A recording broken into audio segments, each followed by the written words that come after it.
Let's start the question. Question क्या given है? Question में मेरे पास गिवन है कोई भी एक जीपी दे रखी है, ज्योमेट्रिक प्रोग्रेशन दे रखा है। फर्स्ट टर्म ए है, कॉमन रेशियो आर है।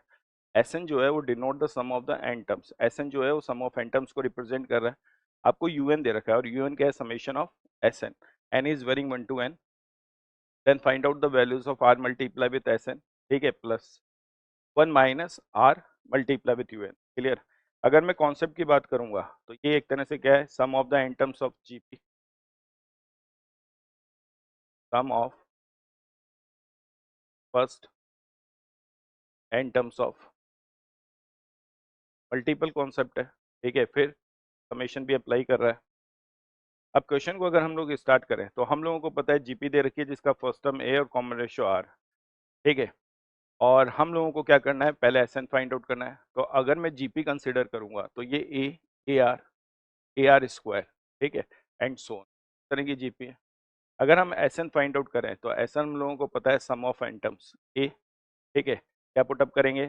1 minus R to the power N या R to the power N minus 1 upon are minus 1, इस तरह की सीरीज बनेगी। अब अपने को यूएन फाइंड आउट करना है और यूएन जो है वो फाइनली क्या है? यूएन यूएन है summation n is varying 1 to n। This is a r to the power N minus 1 upon are minus 1। आपको पता है जो वेरिएबल है वो एन है, एन की वैल्यूज वेरी हो रही है। ठीक है, ए और आर माइनस 1 तो कांस्टेंट की तरह काम कर रहे हैं। तो क्या समेशन में से इसको बाहर कर सकते हैं? ए अपॉन आर माइनस 1 और in the bracket summation n is varying 1 to n। ये क्या होगा? R to the power N minus summation n is varying 1 to n और ये वाली क्वांटिटी क्या होगी? 1। इस तरह से होगा। आपको पता है अगर मैं एन की वैल्यूज 1 पुटअप करूंगा तो ये r plus r square and so, इसका मतलब ये फिर वापस एक जीपी बनेगी। और इस जीपी में अगर मैं एन टर्म्स का फॉर्मूला लगाऊंगा, ठीक है, अगर मैं एन टर्म्स का फॉर्मूला लगाऊंगा, आर माइनस 1 लिख दिया, ये तो कांस्टेंट था, बाहर आ गया।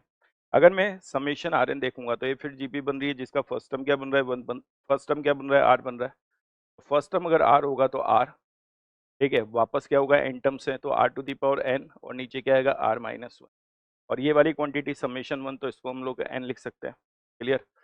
अब मुझे जो कैलकुलेट करना है, ठीक है, रिक्वायर्ड जो टर्म है जिसकी वैल्यूज हम लोगों को फाइंड आउट करनी है, रिक्वायर्ड टर्म हम लोगों के पास है आर, फिर क्या है? S n plus 1 minus r और ये क्या है? U N.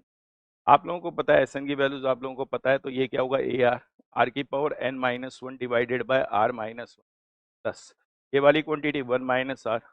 यू एन की वैल्यूज पुटअप करेंगे तो ये क्या होगा? ए, ये वाली क्वांटिटी क्या होगी? आर माइनस 1, ये वाली क्वांटिटी क्या है? आर, आर की power N minus 1 upon are minus 1 minus n, कुछ इस तरह का है।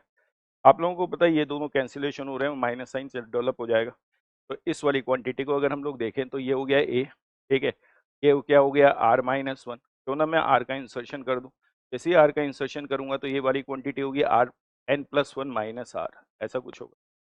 यहाँ से ये दोनों कैंसिलेशन करके मैंने एक माइनस साइन डेवलप किया और ये क्या होगा? ए r minus 1 in the bracket. अगर इसको ओपन करूंगा तो आर की power n plus 1 minus r और ये आर माइनस 1 मैंने एलसीएम ले लिया है, ठीक है, क्योंकि मैंने बाहर निकाल दिया, एलसीएम ले लिया, तो मल्टीप्लाई होगा तो माइनस का एन आर प्लस का एन, ऐसा कुछ क्वांटिटी होगी। अगर मैं ध्यान से देखूंगा तो इनमें से ए आर माइनस 1 कॉमन आ रहा है और रिमेनिंग टर्म होगी r n plus 1 minus r n plus 1, फिर माइनस की जगह प्लस आर, फिर प्लस एन आर और माइनस एन, कुछ इस तरह की क्वांटिटी हो रही है। ये दोनों टर्म हमें पता चल रहा है कैंसिलेशन हो रही है और ये टर्म भी कैंसिलेशन हो रही है और रिमेनिंग टर्म में से हम लोगों को पता है कि एन कॉमन आ रहा है। तो फाइनली क्वांटिटी हो गई ए एन, न्यूमरेटर में आ गया आर माइनस 1, अगेन डिनोमिनेटर में आ गया आर माइनस 1, कैंसिलेशन हो गए तो आंसर क्या हो गया? A N. ठीक है, तो इसका मतलब अगर हम लोग देखें तो करेक्ट ऑप्शन हमारा क्या होगा? See the correct option. तो सी हमारा इस क्वेश्चन का करेक्ट